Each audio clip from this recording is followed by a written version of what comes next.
Member সালে আহমদ এর মৃত্যুর খবরটি আমরা হাসপাতাল সূত্র থেকে জানতে পেরেছি। তাহলে এই পর্যন্ত আজকে নিহতের সংখ্যা 2 জন বলে আমরা প্রাতিষ্ঠানিক তথ্য পেয়েছি। এই ঘটনায় কিন্তু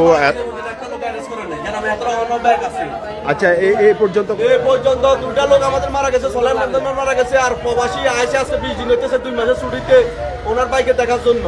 আজ ওনাকে মারি ফেলছে ওরা সন্ত্রাসীয়ানি। এখন আলিয়ারা ওরা আছে, এখন তাদের প্রতি এখন অ্যাকশন নেওয়ার দরকার। এখন তাদেরকে অ্যারেস্ট করার দরকার। আলিয়ারা তো তারা এখনো বসবাস করতেছে।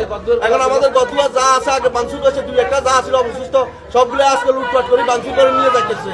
কে নিয়ে যাচ্ছে? এখন নিয়ে যাচ্ছে এগুলো সুরজ মিয়ার গোষ্ঠীর লোক আর মুসলাম মেম্বারের গোষ্ঠীর লোক।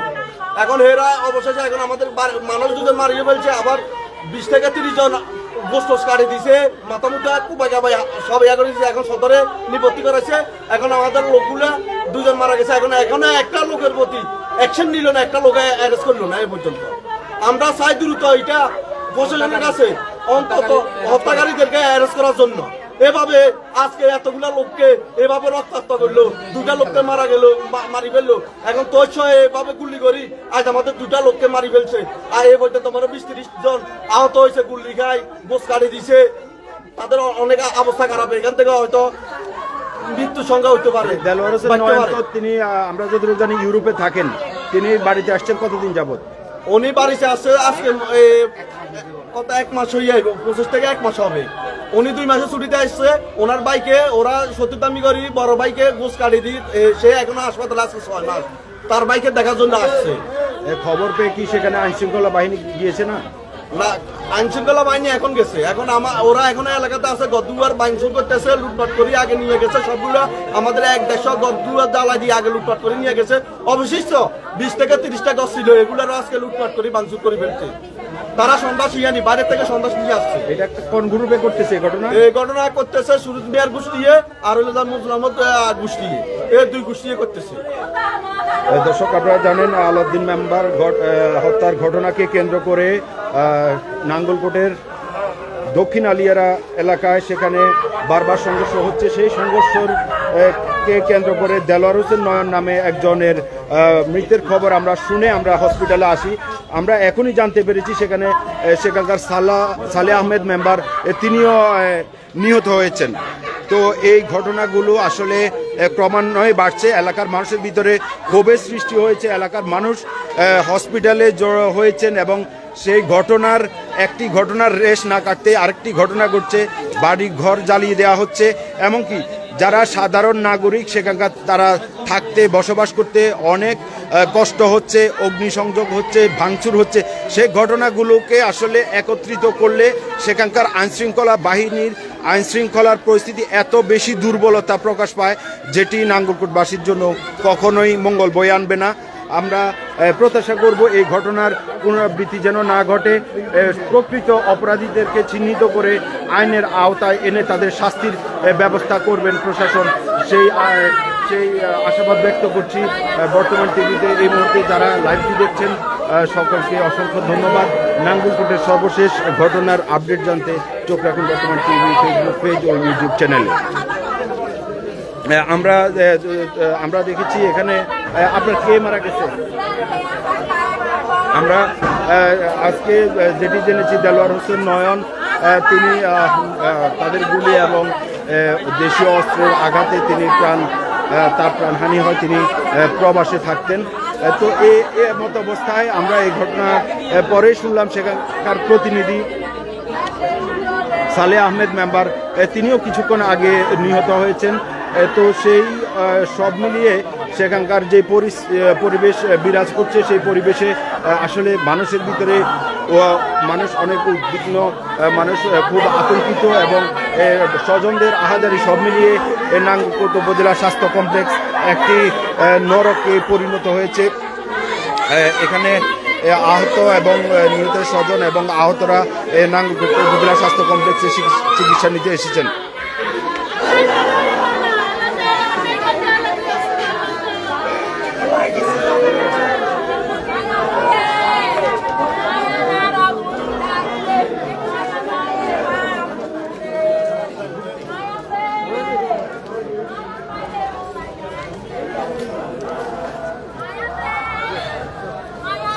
পক্ষ থেকে দর্শক, আমাদের সহকর্মী রিয়াজউদ্দিন তানভীর আমাদের সাথে যুক্ত হয়েছেন।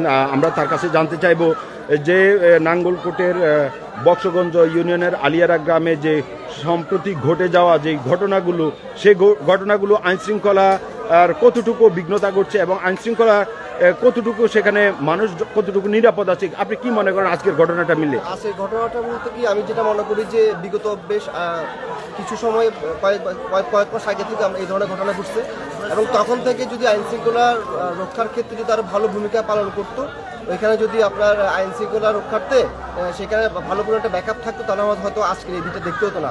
তাছাড়া আমরা যতটুকু জানি, যতটুকু সংবাদকর্মী হিসেবে খবর পেয়েছি, বেশ কয়েকদিন আগে থেকে এখানে একটা পক্ষ বাইরে ছিল বেশ কিছুদিন ধরে।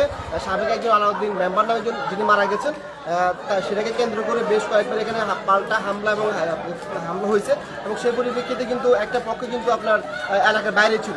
তো ওরা যখন আসলে এলাকাতে করছে, এলাকাতে ঢুকছে, তার আগে থেকে একটা থমথমে অবস্থা বিরাজ করছে।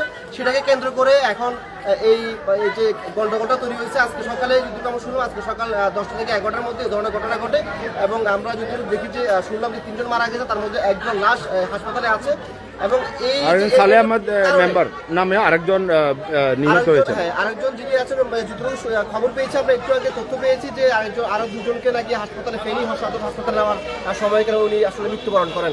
তবে যেটা আসলে আমার সবচেয়ে বড় দুঃখের বিষয় এটাই যে আইন শৃঙ্খলা বাহিনী, সেনাবাহিনী মাঠে আছে, আইন শৃঙ্খলা বাহিনী আছে, গোয়েন্দা সংস্থাগুলো আছে, তাদের এখানে ব্যর্থতা আছে।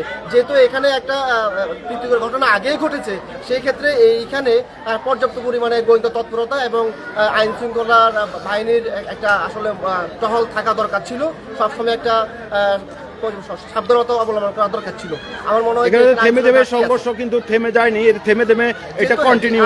যেহেতু সংঘর্ষ আগে থেকেই চলছিল, আমরা জানি যে সংঘর্ষ চলে এবং এটা একটা ওদের আবার ঐতিহ্যবাহী একটা বিষয় আছে, এটা আরো কয়েক বছর আগে এই ধরনের ঘটনা ঘটছে। সেই পরিপ্রেক্ষিতে মনে হয় যে এটাকে এত বড় আলাউদ্দিন মেম্বার মনে যাওয়ার পরে, এত বড় ঘটনা ঘটার পরেও আজকের এই ঘটনাটা কোনোভাবে কাম্য না। তার মধ্যে আমাদের আইন শৃঙ্খলার এখানে ঘাটতি আছে আমি মনে করি। তো এই মুহূর্তে আপনি প্রত্যাশা করেন কি? আমি প্রত্যাশা করি অনতি বিলম্বে, খুব দ্রুত সময়ে এই ধরনের অনাকাঙ্ক্ষিত ঘটনা যাতে আবার না ঘটে। সেনাবাহিনী এবং পুলিশ সহ অন্যান্য যে সকল বাহিনী আছে কঠোরভাবে এই এলাকাকে আপনার নিরাপদ করার জন্য সেখানে একটা আসলে আইন শৃঙ্খলা জোরদার করা প্রয়োজন এই মুহূর্তে। অসংখ্য ধন্যবাদ আপনাকে রিয়াজউদ্দিন তানভীর আমাদের সাথে যুক্ত ছিলেন। আমরা নাঙ্গলকোটের বক্সগঞ্জ ইউনিয়নের আলিয়ারা গ্রামের সর্বশেষ পরিস্থিতি। দর্শক, এখানে 2 জন নিহত হয়েছেন, তার মধ্যে একজন রয়েছেন প্রবাসী আনোয়ার হোসেন নয়ন, যার বয়স হচ্ছে 40 বছর এবং আরেকজন নিহতের তথ্য হচ্ছে সালে আহমেদ মেম্বার। এই দুজনের মৃত্যুর খবরে নাঙ্গলকোট উপজেলা স্বাস্থ্য কমপ্লেক্স কিন্তু এখন একটি শোকের হসপিটাল, যেখানে তাদের স্বজনরা ভিড় জমাচ্ছেন এবং ক্রমান্বয়ে সেখান থেকে কিন্তু আহতর সংখ্যা বাড়ছেন। অনেক আহত বাড়তে আমরা সর্বশেষ যে তথ্য নিয়েছি সেই তথ্য অনুযায়ী 15 জন আহত সংখ্যা ছিলেন। এখন পর্যন্ত আমরা সর্বশেষ তথ্য নিয়ে আবারও আপনাদের সাথে যুক্ত হব। বর্তমান টিভির সঙ্গেই থাকুন।